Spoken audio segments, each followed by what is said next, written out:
This is Empowering Women Everywhere.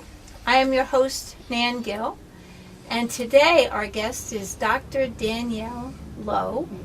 She's a doctor of education, and she formed a not-for-profit corporation called Baby S.T.E.P, Inc. Yes. And she's here to tell us all about her project and what she's been up to. So, Danielle? Okay. Basically, since I was here last, I completed my doctoral degree, my dissertation, so I appreciate all your help. I was able to gather information from 150 infants worldwide. Okay. And it was a 28-day study, so the babies were read to daily for 28 days, and the mom would record it on the first day, middle day, and last day, and then send me the video so I could analyze it. And because I was looking at things like eye movement and mannerisms, it Correct. could be in any language, so that was really enlightening. So luckily, I'm happy to report we were able to prove that regardless of economic or demographic background, babies that are read to daily have a significant increase in attention span and engagement behaviors. Okay, so basically, when you started this program, what kind of spurred you to get involved with Baby S.T.E.P, Inc?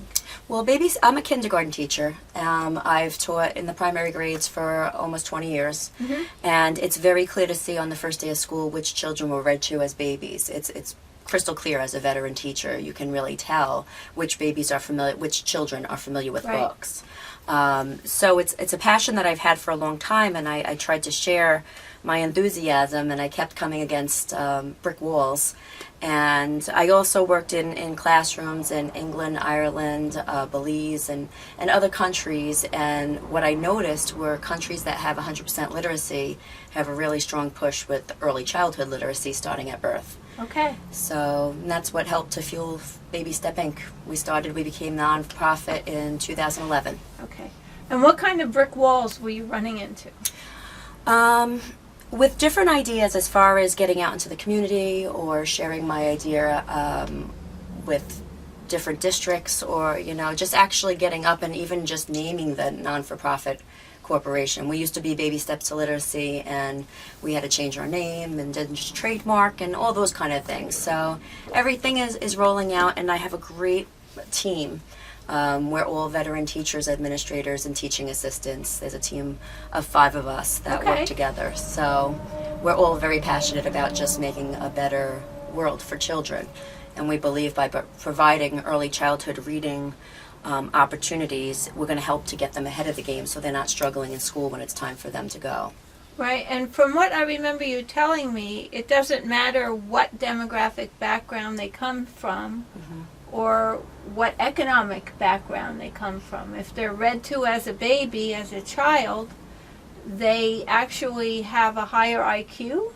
Actually, with the babies, from the research, what the research shows is actually babies that are high poverty babies, they have a higher growth of attention and engagement scores, but theirs continue to increase. Okay. Where babies, middle class babies, they do also have the same increase, but they kind of plateau. Okay. So the benefits are really long lasting if we can really reach those children earlier, at risk babies. So for example, in the state of New York, kindergarten is not mandated at this point in time. And the brain is most permeable before 5 years of age.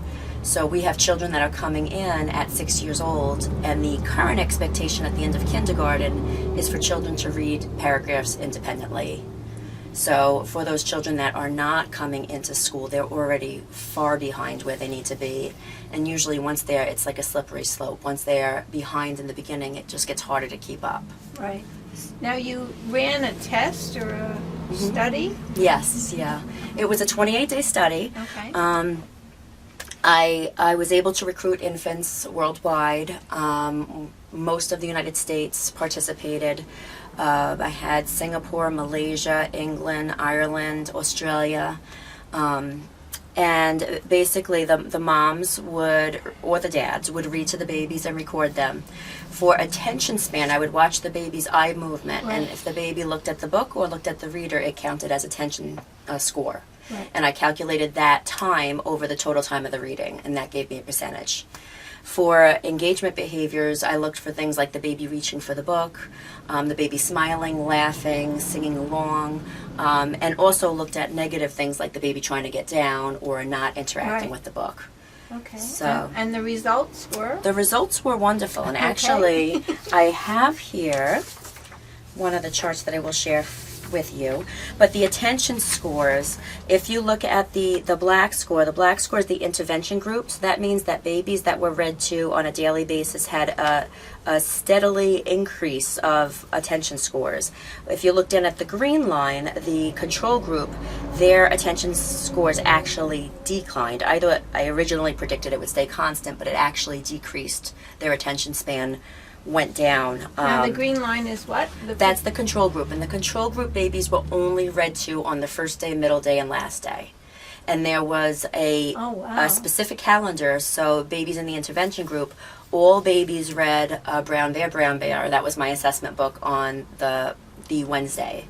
So whenever they started, it was always the first day, the middle day, the last day, all the babies were reading Brown Bear, the recordings. So Right. this way that was constant. And the intervention group also, they had a schedule of specific books that they read on specific days. So this way it gave the accuracy of the study to make sure everything was consistent. Right. So the result of the study was that babies that were read to on a daily basis. Yeah, actually, in one of the videos that I would love to share with you, I had the one baby, the first reading, he wanted nothing to do with the story. He actually got down, he ran away. I had another baby that took his shoe off and threw it at the book on the first day. But in the training videos that I shared with the parents, I said, just continue reading the book. Even if they get down, let them run away. Just continue reading with enthusiasm, because the baby's going to come back. They want to see what they're missing. Right, what they're talking about, Yeah. what their mom is talking about. And the babies for this study, I should specify, for this specific study, it was 12 months to 24 months. Okay. So luckily, one of the babies that participated, when the toddlers in the study, mom was pregnant when she was conducting the study. So when the newborn baby came, she asked if she could do the study with the baby, with the newborn. And even though I couldn't use it for the study, I still gathered research. And that baby at 22 days old had significant growth in attention span. And her eyes just tracked the whole time. So, and that's something that in the research shows, like in different countries, like China, they start reading as soon as they find out they're pregnant. They start reading to their baby. Okay. Yeah, and they hear like if they hear the same stories like Brown Bear, or something consistent, you can tell the baby will tune in even after birth, because they can hear something that they recognize. Remembered. They remembered from when Yeah. they were into video. Yeah. Yeah. So it's really cool true. stuff. So the overall study showed that the IQ goes up, or That the attention span okay. during the read alouds increases, as well as the engagement behaviors. So, for example, for positive engagement scores, if you look at the second figure Right. that I'm going to share with you, the intervention group, it doesn't only go up steadily like the attention scores, but the engagement drastically increases. So that means the baby was not only just watching the book, they were more engaged with it. They wanted to turn the page, and the baby Right. I was talking about before, the one that threw the book and ran away, on the 28th day, I have the recording that I'm able to share with the parents' permission. The baby sat for the whole story and actually wanted to hear it again. Oh wow. And you could hear the mom's voice crack up a little bit, and she said it was the first time. And that was just 28 days, and that made that much of a difference. Right. Now, are you planning on doing additional studies with this? I would love to. And with Baby Step, what we do is we basically provide baby gift bags to newborns at Orange Regional Medical Center in an effort to promote literacy. So in the gift bag, they receive some information that we provide. So for example, this is one of the brochures that we created, and it just has things that are simple, like just talk about what's on the picture, or just pointing to the words as they get older. So things that we might commonly take for granted, just how they can help their children. Right. And really the importance of play, because so much is learned through play. So they get a brochure that's very simple, that's also a keepsake on the back that they could fill out, and they get a baby board book that we provide, and it's hopefully, we call it the gift of reading. So we're hoping, because a lot of the times from what I find, it's not that the parents are neglectful, they just don't realize how important it is. How important it is. Yeah, so it's just awareness and trying to let everybody know, trying to get that word out and how crucial it is Now, in different areas, are you looking for volunteers to get involved to open up, like in Manhattan and Westchester? And Yeah, I would definitely like to expand. Right now, I finished my degree last year, so we're now moving into fundraising, which I'm learning a lot about. Currently, to date, I would say most of the funding for the program has really been out of my own pocket because it's something that I passionately believe in. Right. So to date, most of the dollar store is where I get the baby books from. Like Chicka Chicka Boom Boom is one of my favorites, but this book alone, as an example, it's $8. Oh my. So I usually look for quality books that I could find. They have to be baby board books and they have to be new because they're going into the hospital, so they have to, because of germs. So usually once I find a good dollar store, I'll buy all the books that they have if it's a quality baby Is board the book. right one, yeah. Mhm. Yeah, so each bag right now, probably we estimate each bag comes to about $3 per bag. Okay. And we're probably delivering about 120 bags per month, and that's not even meeting half of the demand. Right. So if the funding was there, we definitely could provide. It's just, getting the word out, and hopefully, we did apply for our first grant, so we're hoping. Everybody that we speak to seems also very passionate, and they all see the significance. So I'm hoping that, eventually we are able to provide a baby board book to every child. We also have books in Spanish as well because of the Spanish population, and we would like to add more languages to that as well. Right.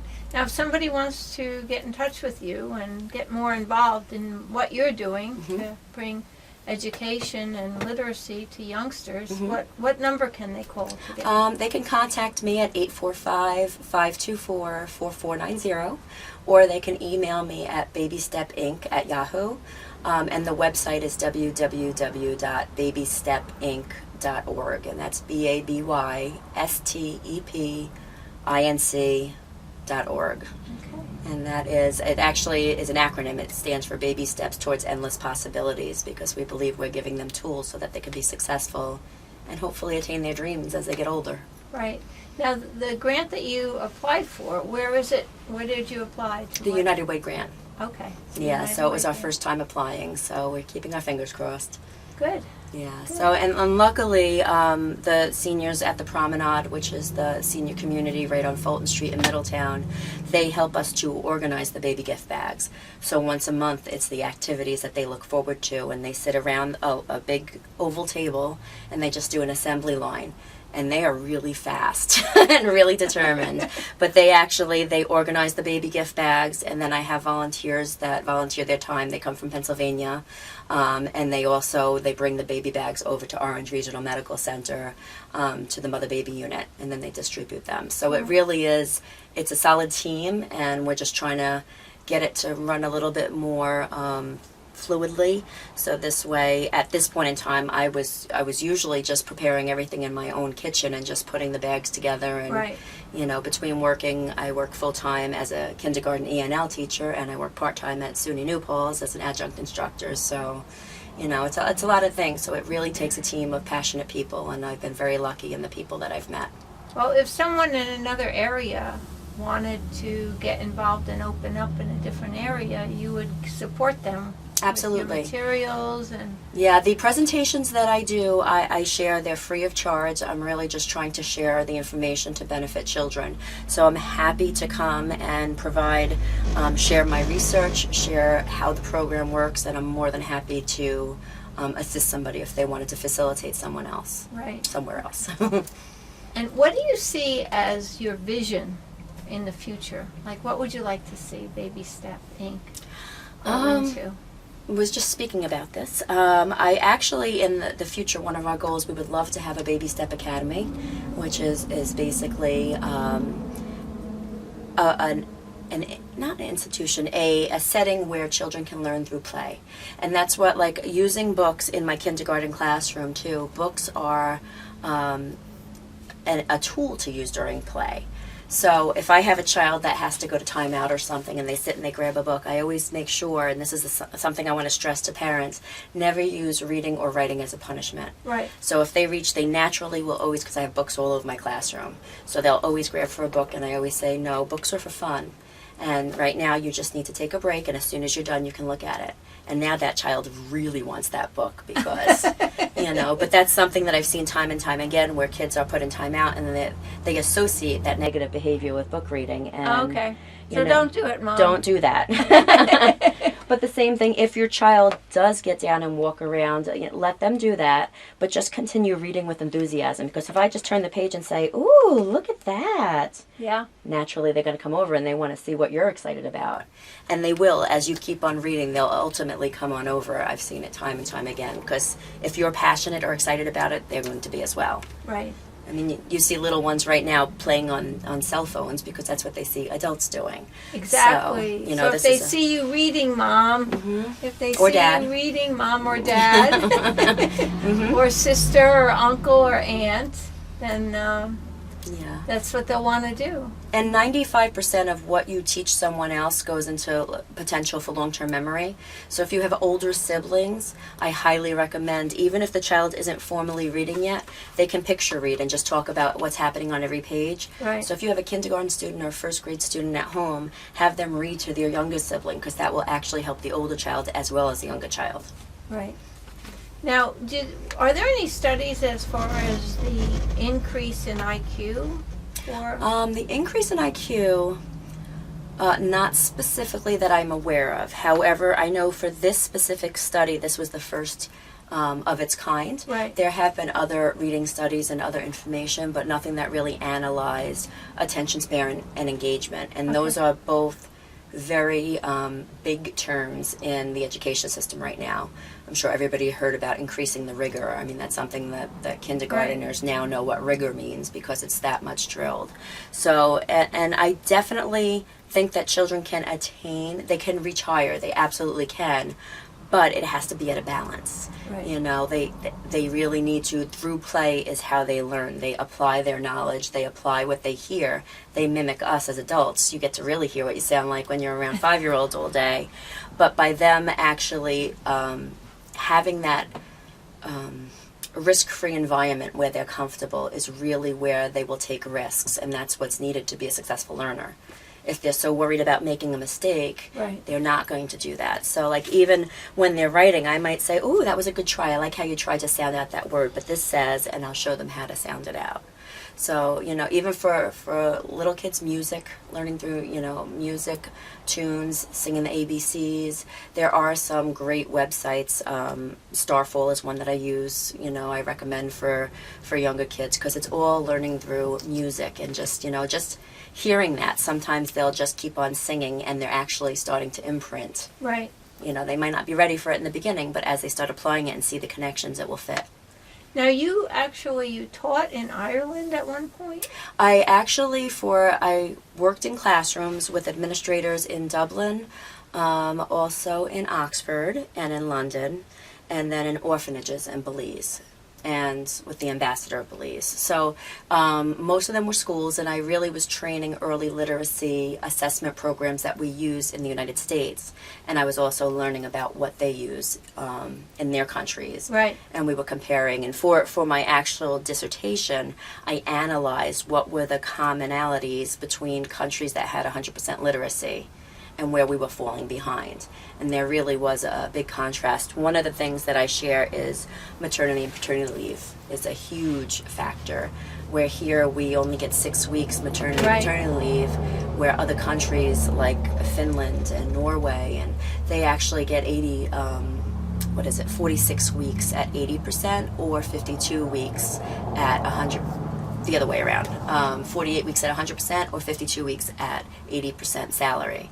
So those moms and dads are able to be with their children, not worry about how they're paying rent or how they're going to feed them, and they can do all these wonderful things that we're talking about, reading with them, learning through play, because their survival is already not a worry that they need to think about. So basically what I'm understanding you saying is that if we had a longer paid maternity leave in the U.S., it would actually increase our literacy level? Absolutely. If the parents are also using that time effectively to work with their babies, Right. which could be just, something as simple as sitting back and reading this book that you don't realize when children are just even watching TV, or if they're playing on the iPad, depending on what they're watching or what they're playing, those are all things that could just be mindless activities or Right. opportunities for learning. So if they just have an adult with them to talk about the process, that could be an effective tool for learning. Right. So I do believe that. Yeah. Mhm. So don't just put them in front of the TV. Work with them.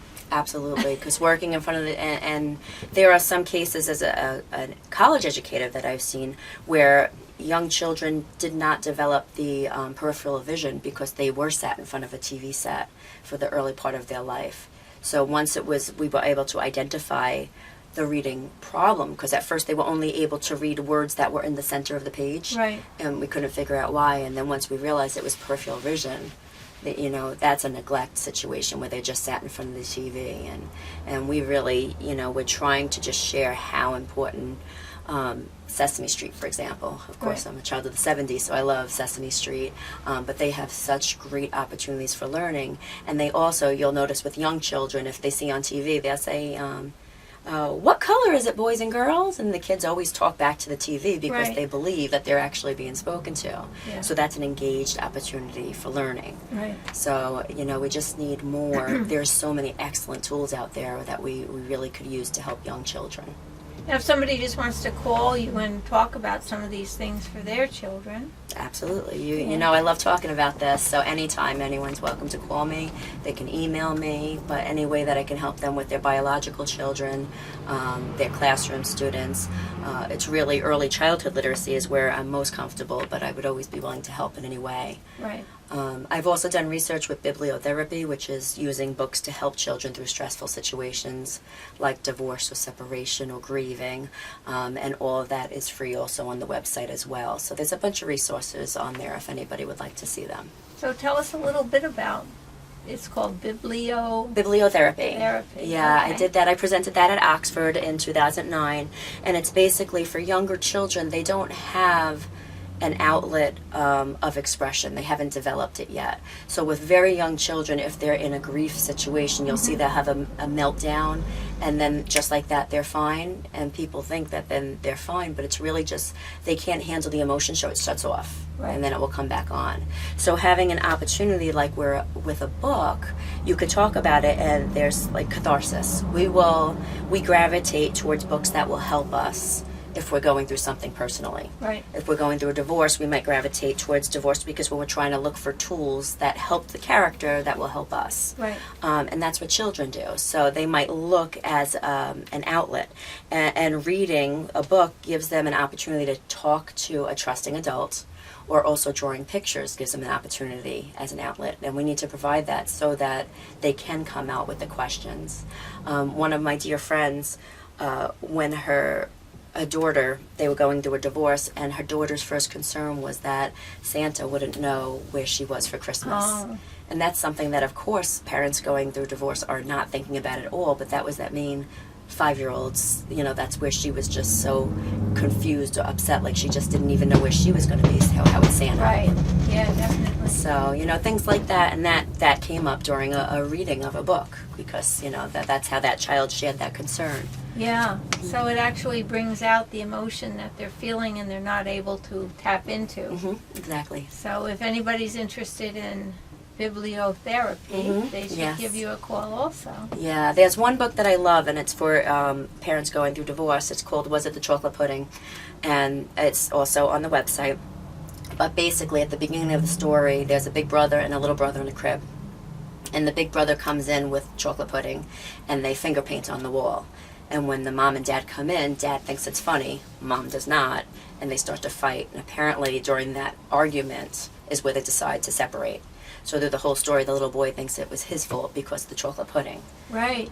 So just reading that book helps the parents to express to the child that it's not their fault, that they Right. are loved, and that this is just something, to help alleviate any of the guilt that a child naturally will feel in a situation like that. This is one of the videos. It's not my own. I did try to contact the owner. It's in Portuguese, but basically the mom is just speaking to the baby, and the baby is responding. There's actually 2 videos, and I have another one where a child, she gets on the phone, or he gets on the phone, and he's clearly really upset, telling his dad something on the phone, but it's gibberish. but the baby is clearly trying to communicate in a way that they have seen before. So they do mimic what they see. So if you read to them, there's so many things that occur through reading. You're activating prior knowledge. You're exposing them to vocabulary words. You're offering opportunities for discussion. And also, so many areas for problem solving and comprehension building that they will need in the future. So a lot of times they will want you to read the same story over and over and over again. And to an adult that might get so boring, but reading it to them will help them memorize it. And if you have a child that is a memorized reader, that's okay. What I would suggest for parents to do is just point to each word as they're reading. Because if they're reading The Cat in the Hat, for example, after pointing to cat 50 times, the child will start to make a connection. Oh, cat, C-A-T. right? Especially when they start doing the letter and sound association. Jack Hartman is, he's amazing. He has a bunch of videos on YouTube that are free, but he does things that involve kinesthetics. So a lot of kids are super hyper, of course, but he has one that goes like alligator. So he's always like moving around. Right. And with brain gym and things that we learned about the brain, it's anytime you cross the midline, it aligns the hemispheres of the brain, allowing more oxygen so that learning can occur. So when those kids are, or even if I'm trying to learn, anytime you cross your midline, I'll tell my kindergartners, take your right elbow and try to touch your left knee. And we'll do that as we sing the ABCs. So anything like that will also help them to retain the information. Well, that's something I didn't know. Yeah, it's very cool stuff. Cool. Okay. And even for like sight words, for example, like I did something that I picked up from my mentor, Dr. Smazanow, and she called it palm swirling. And she would go L-I-K-E like. And it was really simple. You're just swirling your fingers, but because you're crossing that midline, they're remembering. And like when I show them the word like, I'll see them sometimes quietly palm swirl, and that triggers their memory. So, that's interesting, yeah, too. it's very good stuff. Very good. Well, we really appreciate having you here, Danielle. Thank you for And having if me. anyone wants to find out more about her and what she's doing, her website is? It's www.babystepinc.org, and that's BABYSTEPINC.org. Okay, and her phone number is? 845-524-4490. Right. And you can call her if you want to get involved in setting up the same kind of program in another part of the country or in another country. Absolutely. And I try to do fundraisers for grown-ups and for kids. So we try to do something monthly. We're planning one now that's a comedy club for adults. So sometimes adults might feel guilty going out, but this is for a good cause. So hopefully it helps So come and check out her website to Yes. see what she's got going on this month. Yes, absolutely. Okay, very good. Well, thank you so much. Thank you so much for having me.